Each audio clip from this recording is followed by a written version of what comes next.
The Fossegrim's melody hook. What if the most beautiful music in the world came with a price you couldn't pay? The story. In 1892, traveling musician Lars Andersen heard tales of the Fossegrim, a water spirit who played fiddle by Norwegian waterfalls. Desperate to master his craft, Lars ventured to Voringsfossen, where locals whispered about haunting melodies that echoed through the mist. At midnight, Lars approached the thundering cascade. There, perched on slick rocks, sat a figure of otherworldly beauty, pale skin gleaming in moonlight, long hair flowing like the water itself. The creature held an 8-stringed hardanger fiddle, its bow dancing across strings that seemed to shimmer with their own light. The melody that emerged was beyond human comprehension. Notes cascaded like liquid silver, each phrase more enchanting than the last. Lars felt his feet moving without permission, drawing toward the water's edge, as if invisible threads pulled him forward. "You seek mastery," the Fossegrim spoke, his voice harmonizing with the waterfall's roar.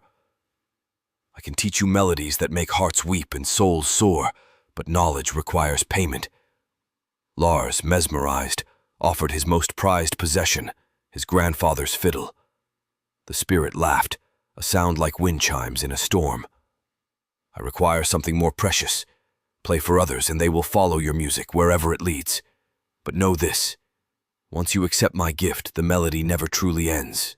Desperate for musical fame, Lars agreed. The Fossegrim's fingers guided his across the strings, teaching him haunting compositions that seemed to write themselves. As dawn broke, the spirit vanished, leaving only the echo of impossible music. Lars returned to civilization transformed. His performances drew crowds from across Europe, but something was wrong. Audiences became entranced, following his music with glazed eyes. Some wandered into rivers after concerts, others simply disappeared, humming his melodies into the wilderness. The tunes haunted Lars's mind constantly. He couldn't stop playing, couldn't escape the Fossegrim's gift. Each performance claimed more listeners, their faces vacant as they danced to rhythms that pulled them toward water. Finally understanding his bargain's true cost, Lars returned to Voringsfossen. The Fossegrim waited, smiling knowingly. "You taught me well," Lars whispered. "but I cannot bear what my music does to others." "The gift cannot be returned," the spirit replied. "But you can join me, and your music will trouble the living no more." Lars stepped into the cascade, fiddle in hand.